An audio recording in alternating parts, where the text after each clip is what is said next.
সন্দেহ জাগে না, কোনো সন্দেহ জাগে না। আমি মনে করি জেনারেল ওয়াকার এই পর্যন্ত 5 তারিখ পর্যন্ত এখনো পর্যন্ত যা আছে সঠিক আছে।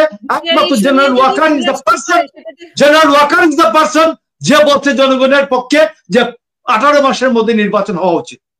I should support him. দল তৈরি হচ্ছে এবং এইগুলি এই যে নামে বেনামে তৈরি হচ্ছে, এটা ডক্টর ইউনূসের নেতৃত্বাধীন যে গোয়েন্দা সংস্থাগুলি আছে, এনএসআই এবং এসবি এবং ডিজিএফআই তো প্রধান উপদেষ্টার নিয়ন্ত্রণে। সেটা হচ্ছে যে সেনাবাহিনী কিন্তু সরকারি চাকরি করে না, সেনাবাহিনী কিন্তু আলাদা জিনিস। একটা স্টেটের 4টা কম্পোনেন্টস, সেটা হচ্ছে পিপল, টেরিটরি, গভর্নমেন্ট। এই 3টা থাকলে একটি রাষ্ট্র হয়, আর সার্বভৌমত্ব হয় আলাদা সেনাবাহিনী থাকলে। দ্যাটস ওয়াই আমি মনে করি যে ডক্টর ইউনূসের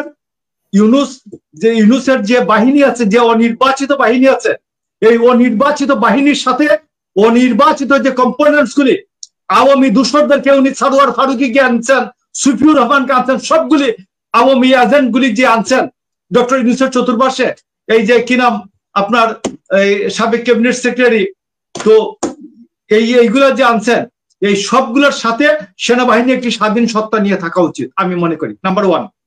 নাম্বার 2 হচ্ছে যে আমি বড় বড় আমাদের সাবেক আর্মি জেনারেলদের সাথে আলাপ করে দেখেছি যে তারা তাদের কাউন্টার পার্টের সাথে তারা আলাপ করেন, নোট বিনিময় হয়। এটা দোষের কিছু না, এটা যে এইভাবে যে ট্যাগ করে দেওয়া, এটা খুবই খারাপ। আমি দেশের এই অবস্থায় কি ওয়াকারের কি কথা ছিল যে হাসিনার বিরুদ্ধে বিদ্রোহ করার কথা ছিল, উনি যখন বিদ্রোহ করবেন তখন গভর্নমেন্ট থাকবে না।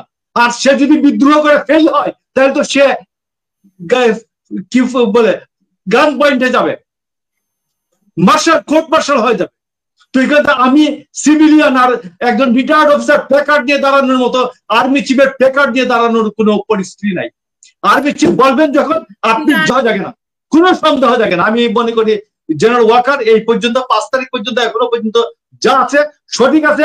একমাত্র general Walker is the person, general Walker is the person যে বলছে জনগণের পক্ষে যে 18 মাসের মধ্যে নির্বাচন হওয়া উচিত। I should support him. আমি সাপোর্ট করি তার 18 মাসের নির্বাচনের। আর না হলে যে এই ডক্টর ইউনূস এতদিনে বলতো 18 বছর পরে নির্বাচন হবে, 18 বছর পরে নির্বাচন হবে। ডক্টর, আমি আরেকটা খেলা বলি, উপস্থাপিকা একটা খেলা বলি। 8 মাসে 126টি রাজনৈতিক দলের উৎপাদন করেছেন জেনারেল আমাদের ডক্টর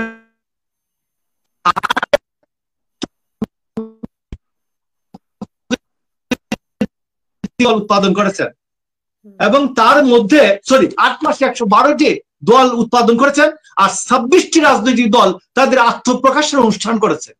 এইটার মূল কারণ কি? আমাদের ডক্টর কলিমুল্লাহ স্যার, আপনি তো দীর্ঘদিনের অবজারভার, আপনার এরশাদের সময় একটা খেলা মনে আছে? এরশাদ যখন 86 সালে নির্বাচন করে, তারপরে 87 সালে নভেম্বর আন্দোলনের পরে 6 ডিসেম্বর পার্লামেন্ট ভেঙে দেয়।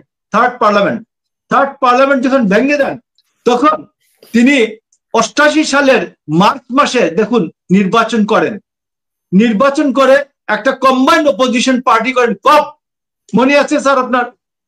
এবং 77 দলের একটি অপোজিশন তৈরি করেন, এবং জেনারেল এরশাদের সময় ওই সময় 120টি রাজনৈতিক দলের জন্ম দেওয়া হয়েছিল, প্রজনন রাজনৈতিক দলের বাম্পার ফলন হয়েছিল নামে বেনামে। এবং বাংলাদেশে এখন নাকফুল বাংলাদেশ নামে একটি রাজনৈতিক দল তৈরি হচ্ছে, এবং এইগুলি এই যে নামে বেনামে তৈরি হচ্ছে, এটা ডক্টর ইউনূসের নেতৃত্বাধীন যে গোয়েন্দা সংস্থাগুলি আছে, এনএসআই এবং এসবি এবং ডিজিএফআই তো প্রধান উপদেষ্টার নিয়ন্ত্রণে। তো ডিজিএফআই সেনাবাহিনীর নিয়ন্ত্রণে চলে না, সেনাবাহিনী প্রধানের নিয়ন্ত্রণ চলে না। তো এইগুলো সবগুলি হচ্ছে এই গোয়েন্দাদের পরিপুষ্ট, গোয়েন্দাদের পরিপালিত 112টি রাজনৈতিক দল উৎপাদিত হচ্ছে। এবং কয়েকদিন পরে ডক্টর ইউনূস বলবেন কোথাকার কোন বিএনপি, কোথাকার কোন গণ অধিকার পরিষদ, কারা কি নির্বাচন চায়। আমার 120টি রাজনৈতিক দল বলে আর নির্বাচন বাংলাদেশের দরকার নাই। আমি বাংলাদেশের মহামানব ডক্টর ইউনূস, আমি নির্বাচন যতদিন বেঁচে আছি ততদিন আমি ক্ষমতায় থাকবো। দেখবেন আমি আপনাকে একটা পিকচার বলি, কল্পিত পিকচার।